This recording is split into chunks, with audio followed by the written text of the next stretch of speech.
Assalamualaikum warahmatullahi wabarakatuh.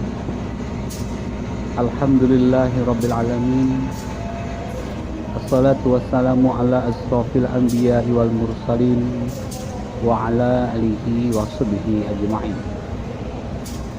Asyhadu an la ilaha illallah wa asyhadu anna Muhammadar Rasulullah. Allahumma shalli ala sayyidina Muhammad wa ala ali Muhammad. Apa kabar anak-anakku yang insyaallah disayang Allah?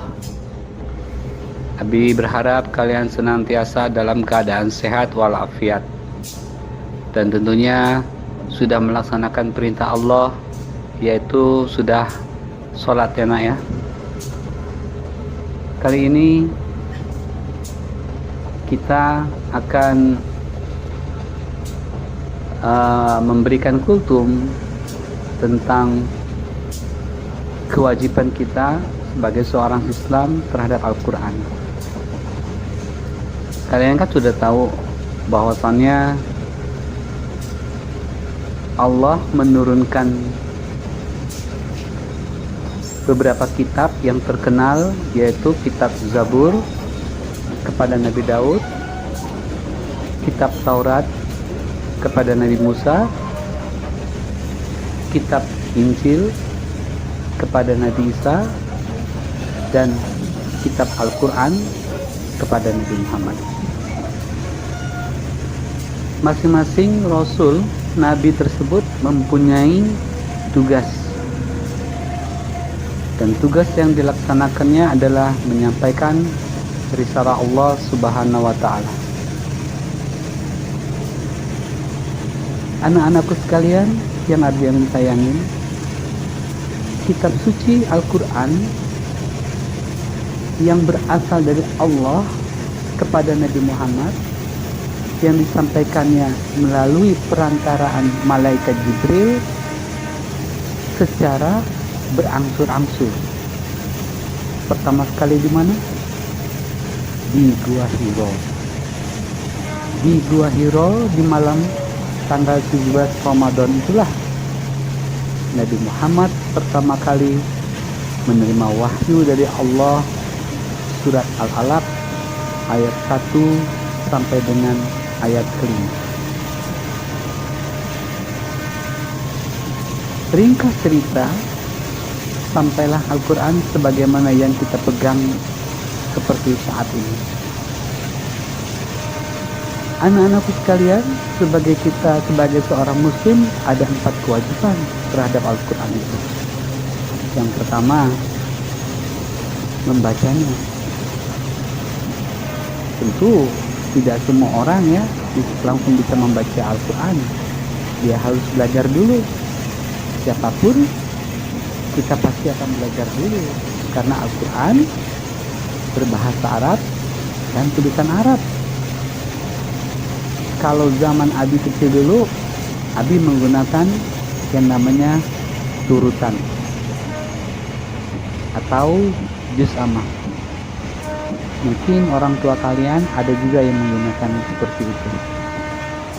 Kemudian kira-kira tahun 90-an baru ada metode, yaitu dengan cara belajar Iqra. Ada perbedaannya? Ada. Perbedaannya di antara juz amah dan Iqra. Di dalam juz amah atau turutan itu kita diajari cara mengeja. Sementara kalau di Iqra baca langsung. Misalnya A, Ba, Ta. Sementara kalau di turutan, alif di atas A, ba di atas ba, ta di atas ta. A, ba, ta. Pasti orang tua kalian tahu. Kalau kita sudah bisa itu, kita sudah mampu membaca Al-Quran, maka kewajiban kita yang kedua adalah memahaminya. Bagaimana supaya kita bisa paham?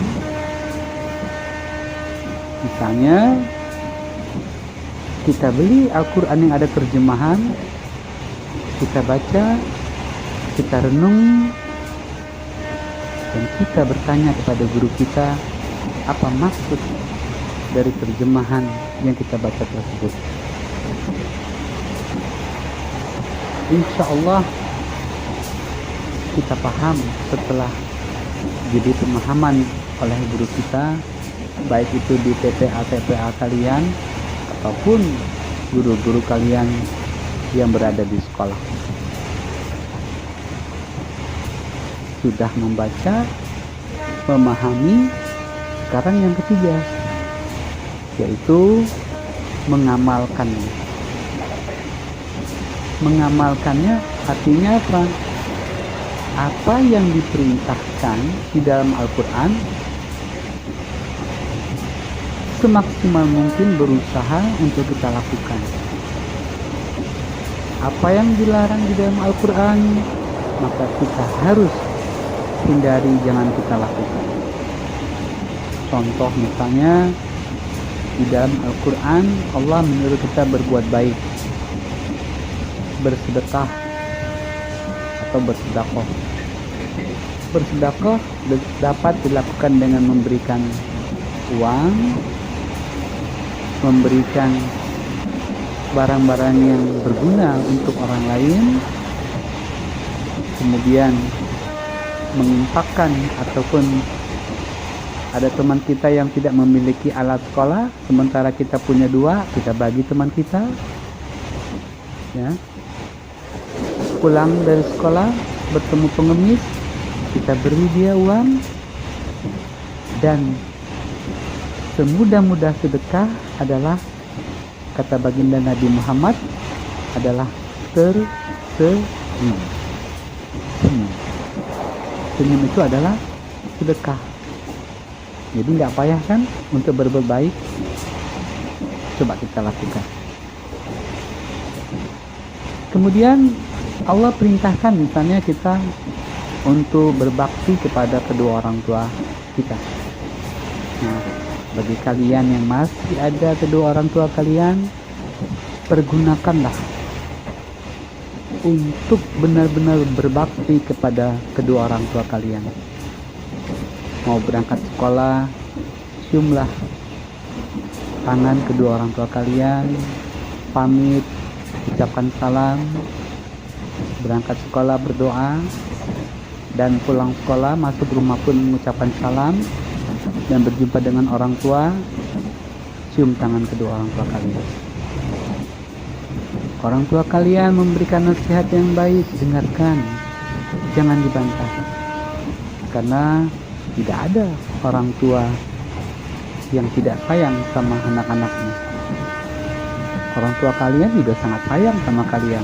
Makanya orang tua kalian sering memberikan nasihat untuk kalian. Kemudian kewajiban yang keempat adalah mensyiarkannya atau mendakwahkannya atau menyampaikannya kepada orang lain, atau kita mengajak orang lain untuk melakukan perbuatan baik sebagaimana yang ada di dalam Al-Quran tersebut, atau kita mengingatkan orang lain untuk tidak berbuat hal-hal yang sudah dilarang oleh Allah Subhanahu wa Ta'ala. Jadi 4 ya nak ya, kewajiban kita terhadap Al-Quran. Yang pertama membacanya, yang kedua memahaminya, yang ketiga mengamalkannya, yang keempat mensyiarkan. Mudah-mudahan yang singkat ini bermanfaat untuk kalian. Lebih kurang Abi mohon maaf, karena Abi ini bukanlah seorang mubaligh. Abi hanya menjalankan apa yang diperintahkan oleh Nabi Muhammad SAW. Sampaikanlah walaupun 1 ayat. Artinya watawassaw bil haqq watawassaw bis sabr. Demikian saja dari Abi Amin. Terima kasih atas perhatiannya. Wassalamualaikum warahmatullahi wabarakatuh.